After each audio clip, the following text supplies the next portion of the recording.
Imagine a man who leaves his homeland forever, changes 3 countries, and eventually becomes the father of futurism on another continent. This is not a movie plot. It is the real story of David Burliuk, a Ukrainian artist the revolution forced him to flee.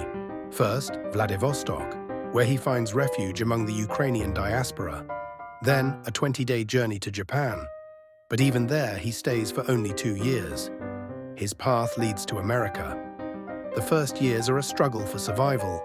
A tiny room, a job as an editor at the newspaper Russian Voice. But in letters to friends from Kharkiv, Burliuk admits he works only for money, and the editorial staff is a bunch of amateurs. Only in 1931 does he find his niche. Together with his wife, he launches the magazine Color and Rhythm.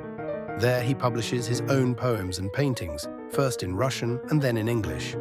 For Burliuk, America became a second homeland. His paintings were exhibited in Washington Square. His magazine gave a start to young poets. No matter how much the Russians tried to appropriate his name, Burliuk himself always emphasized he was a Democrat whose ideas were incompatible with the imperial regime.